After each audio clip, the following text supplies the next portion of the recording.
Ace TV.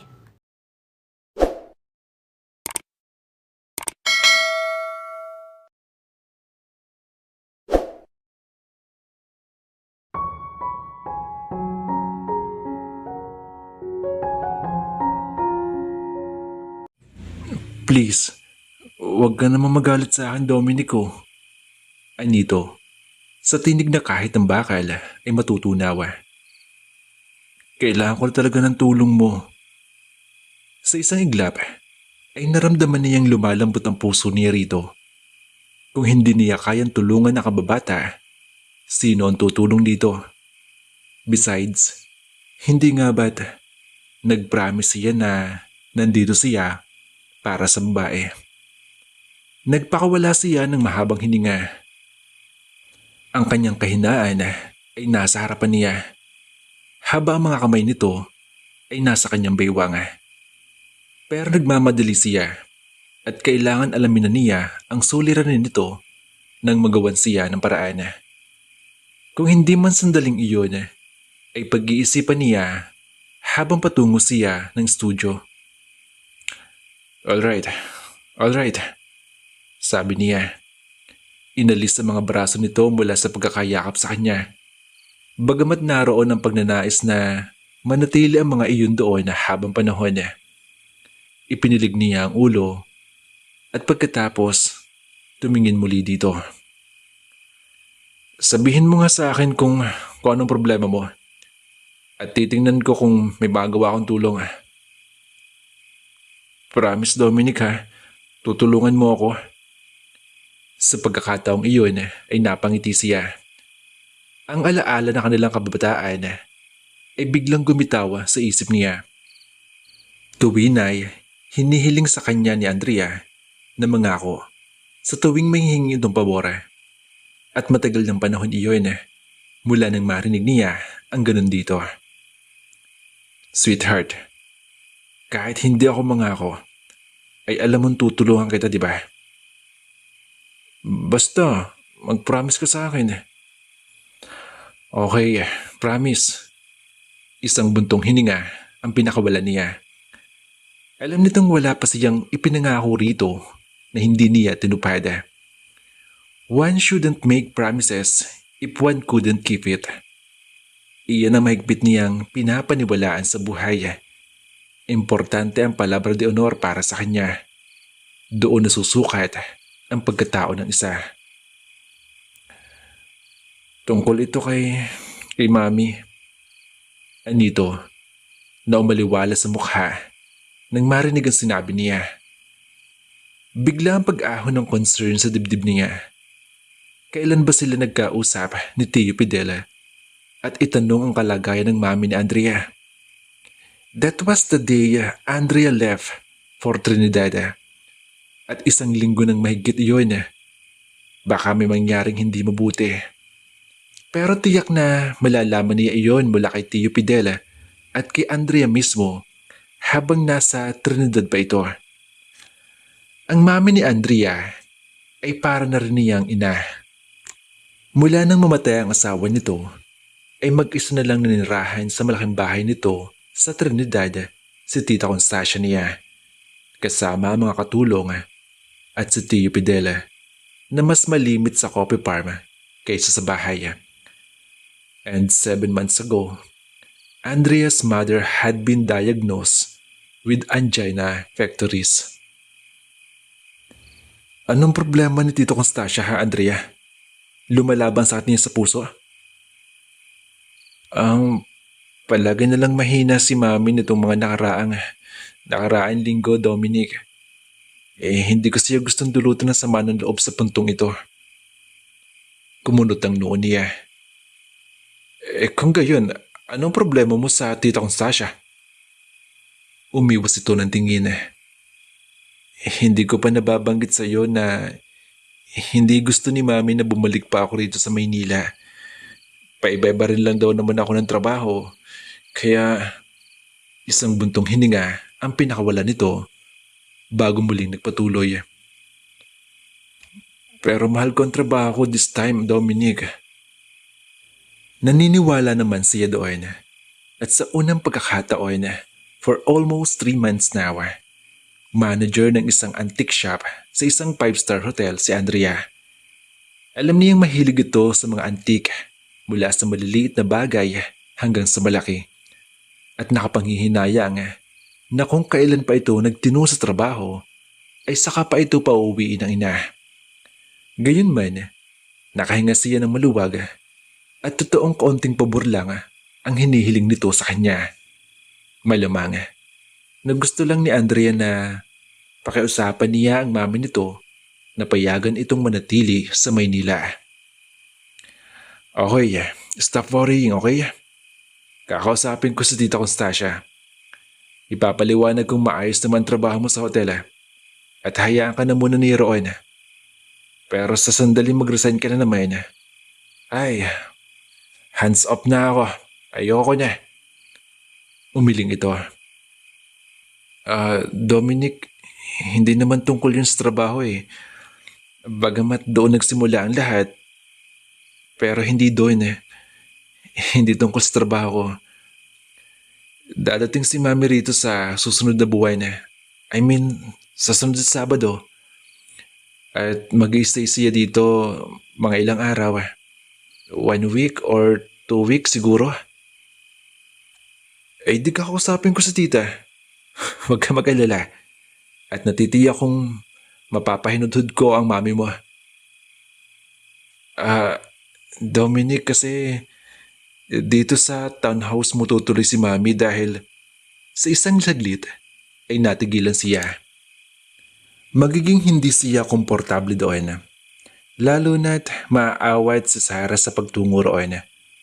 Pero hindi naman magtatagal si Tita Constancia sa Maynila. 1 linggo lang, humigit kumulang. Siya at si Sarah, pwede namang magkita kung saan. Pwede naman sa kondo nito. Naiintindihan ko. Isa nga lang pala ang silid sa apartment mo. 2 ang silid dito. At magagamit niya yung isang bedroom. Dominic, kasi kami ni Mami ang makikipanuluyan dito sa bahay mo habang naririto siya sa Maynila. Muling nagsalubong ang mga kilay niya. Teka, hindi mo nabanggit sa akin na wala ka na namang apartment? I thought okay naman yung trabaho mo ngayon at binabayaran ka ng maganda. Dominic, meron akong apartment at saka wala akong utang at mahal ko ang trabaho ko. Nagsisimula na siya magulahan sa nagiging takbo ng usapan nila at humahaba na rin ang usapan. Mas sa menos ay mahuhuli na siya sa meeting. Muli niyang sinulyapan ang relo. Meron na lamang siyang kalahating oras para makapunta sa meeting. Humakbang siya patungo sa Boreo kung saan naroon ang briefcase niya. Pwede ba mag-usap na lang tayo mamayang gabi? 10:00 ang meeting ko. Tsaka malilate ako kapag traffic sa EDSA. Dominic, kailangan ko kasing sabihin sa'yo ito eh. Ngayon na. Sabi nito sa determinadong boses. Kailangan dito ako umuwi pagdating ni Mami. At sa kwarto mo ako matutulog. Napatigil siya sa pagkuha ng briefcase niya. Ano? Natutop niya ang noo. Ano ka mo? Sa kama ko ikaw matutulog? At dyan ako sa sopa? Bakit? Bakit hindi na lang kayo mag-share ng tita sa isang kwarto? May abakanda naman dun Tsaka medyo maluwang yun. Bago at tsaka, Dominic, hindi mo kasi naiintindihan eh. Ganito kasi yun Hindi ako pwedeng matulog kasama ni Mami. Kailangan sa kwarto mo ako matulog. Dahil ang alam ni Mami, mag-asawa tayo.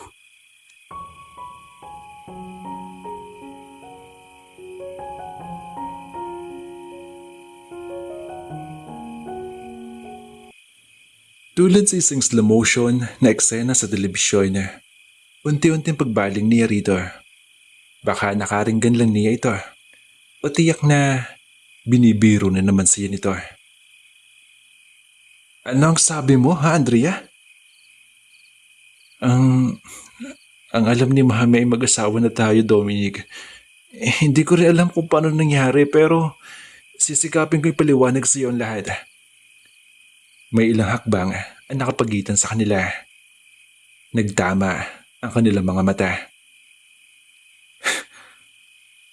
Kung nagbibiro ka, hindi magandang biro to, ha, Andrea. Wrong timing ka. Nagmamadali ako at kailangan ako sa meeting ngayon din. Pahablot niyang kinuha ang briefcase sa ibabaw ng buryo. Dominic, makinig ka. Tila nahihimigan na mangiyak-ngiyak na ito. Tumingin siya dito. Gaano man kahusay na artista si Andrea, ay hindi nito kayang iarte ang panik sa tinig nito. Nagsasabi ako sa iyo ng totoo. Ang alam ni Mami, mag-asawa tayo. Andrea, please. Tumigil ka na. Nanggigit-git ang kanya mga ngipin. Sa nakikita niya sa mukha nito, ay nagsimula na siyang kabahan. Nagsasabi nga akong totoo sa iyo, Dominic. At I am trying to explain to you. Ngayon na, what happened? Dapat lang na-explain mo sa akin. Umiwas ito ng tingin. Ganito kasi yun eh. Mahigpit at tumanggi si Mami na bumalik pa ako rito. Lalo't noong unang buwan ko sa shop sa hotel. Sa kanya ako humingi ng pera. Habang hindi pa ako sumasuldo sa bago kong trabaho. Pwede ba, Andrea? Doon ka na sa punto kung ano ba talaga ang dahilan. Huwag ka nga paligoy-ligoy pa. Dominic, huwag ka nga sumigaw. Anito na napangiwi. I'll come to that, okay? Napaibigit siya. Napahilamos sa mukha. Ang alam ni Tita Constancia ay mag-asawa sila. Paano nangyari iyon? Ano namang kalokohan ang nasa isip nito? Sinabi niya sa akin na mag-resign na ako sa trabaho. Wala rin lang naman daw mangyayari sa akin eh. Ayokong bigyan siya ng sama ng loob sa pamamagitan ng pagsuway ko sa kanya. At gusto niya mangyari. Kaya isang bagay lang ang alam kong dahilan para wala siya magawa kundi papayagan ako bumalik rito. At anong dahilan sinabi mo, ha? Alam niya sa sarili na ayaw niyang itanong ang tanong na iyon.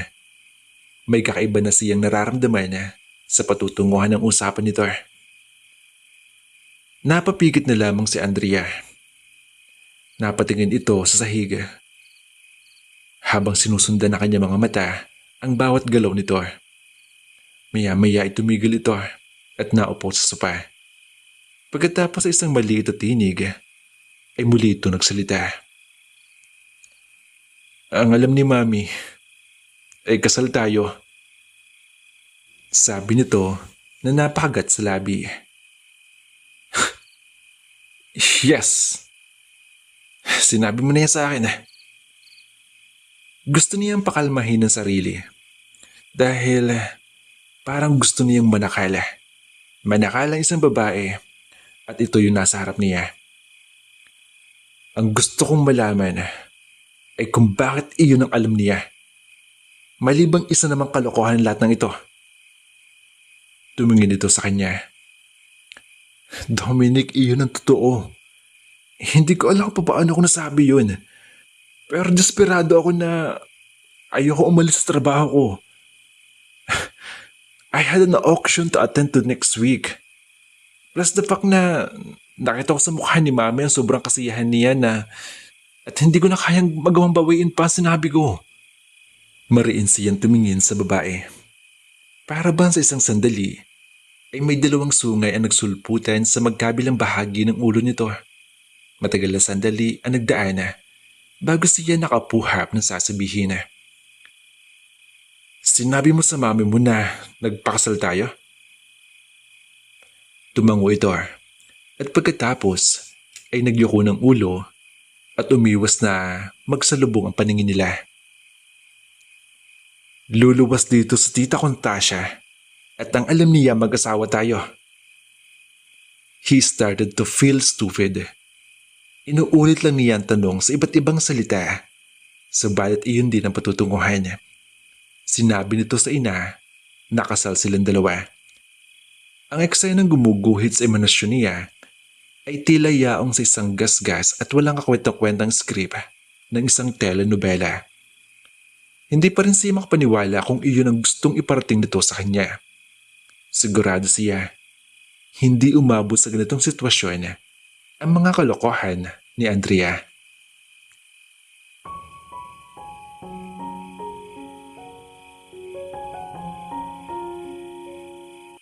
Nang oras na iyon, ay tila may dalawang daga na naghahabulan sa kanyang dibdib. Inis at takot ang nararamdaman niya ng oras na iyon. Tumingin siya dito. Pilit na kinalma ang sarili. Yeah. Yun eh. Yeah. Halos dumagundong ang tinig niya. Nagsisimula na kumawala ang kontrol niya. Iyon lang masasabi mo, ha? Yeah? Yeah? Dominic, alam ko magagalit ka. Magagalit. Alam mo magagalit ako. Alam mo ba yung anong galit na nararamdaman ko ngayon, ha? Ha? Ha, Andrea? Sa kabila ng sitwasyon na inilahad lang nito, ay hindi pa rin siya makapaniwala sa mga nangyayari. Gusto niyang gugulin ang kanyang oras sa maghapong iyon na para pang gusto niyang sumigaw na lang. Tila nabigla ito sa kanyang mga sinabi at sa lakas ng boses niya. Huwag mo akong sigawan, Dominic. Bakit di ka kaya maupo muna at pag-usapan natin to? Suwestyon nito na para bang may madaling solusyon ang kalokohang ginawa nito.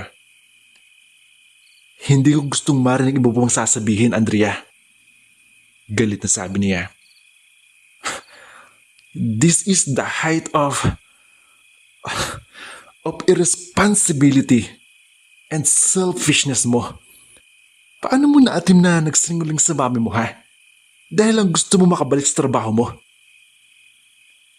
Nagigilty siya sa mga sinasabi niya sa kaibigan. Kahit naman pala papaano ay nakadama ito ng usig ng buthi. Hindi mo naman masisisi eh. Ang akala ko nitong humiling sing umuwi ako kaagad dahil lumala ang sakit niya. Hindi ko lang sinasabi sa iyo pero noong nasa ospital si Mami at madiagnose ang sakit niya, sinabi niya sa akin na gusto niya bago raw siya mamatay, makitang makakasal ako sa tamang lalaki. Tamang lalaki? Nasisiraan ka na ba? Ha? Andrea, nasisiraan ka na ba? Hindi mo ba naisip kung ano yung inilagay mo diyan sa balikat mo? Hindi to sang biro. Hindi to sang kanin na isusubo mo pag nainitan ka, iluluwa mo. Nakita ni Dominic na nasaktan ito sa mga sinabi niya. Nagad niyang naisip na imahinasyon lang niya dahil nang muli itong tumingin sa kanya, wala na roon ang nahagip na paningin niya sa mga mata nito. At ikaw daw ang lalaking iyon. Ang lalaking nababagi sa akin. Sabi nito. Pero pinilit niyang ignorin na lang lahat ang sinabi nito. Pero muli ito nagsalita. At sinabi niya na magiging masaya siya kapag nakasal tayo. Natigilan muli si Dominic sa huling sinabi ni Andrea. Hindi dahil hindi ito sanay na makarinig ng ganun salita, kundi noon lamang nito narinig na nagmura siya sa harap nito. Hindi ko sinabi sa iyo, Jonathan, pero mula nang magdalaga ako, ikaw na inirereto ni Mami sa akin. Iyon ang malimit nilang pagtalunan ni Daddy nung nabubuhay pa ito. Bakit daw gustong manipulahin ni Mami ang buhay ko? Baka raw sirain niyo ng pagkakaibigan natin. Pero ikaw talaga ang gusto ni Mami. Ikaw ang gusto niya maging manugang. Kaya naman na magpilit siyang huwag akong bumalik sa Maynila dahil wala siyang mga kasama. Sinabi ko ang gusto niyang marinig. Sa pagkakataong iyon, wala siyang nasabi. Wala. Wala ni isang salita ang lumabas sa kanyang bibig. Iyon ang isa sa mga trabaho niya. Ang magtagni-tagni ng mga salita para maging isang magandang script. Pero kay Andrea, nauubusan siya ng mga salitang maaaring gamitin. Nakatitig siya rito. Hindi siya makapaniwala sa mga narinig. Hindi dapat nangyayari ito. Dominic, please. Try to understand naman no. Pagsasumamo nito. Wala akong ibang choice. Nakahiga si Mami nang kausapin niya ako at hawak ang dibdib. And before I had the chance to ask her if she was alright, she was telling me to resign my job. Muli siyang napailing at hindi makapaniwala. Hindi pa rin siya makapaniwala. Marami tayong choice, Andrea. At yung choice na pinili mo ay magsinungaling sa iyong ina.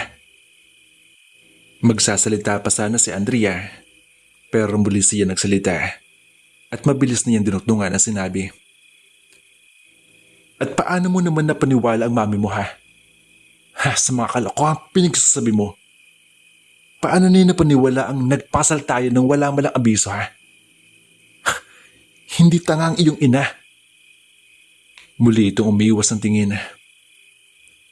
Maybe not. Pero yun ang gusto mangyari ni Mami, Dominic. She had been hoping that you and I would... Tumigil ito sandali.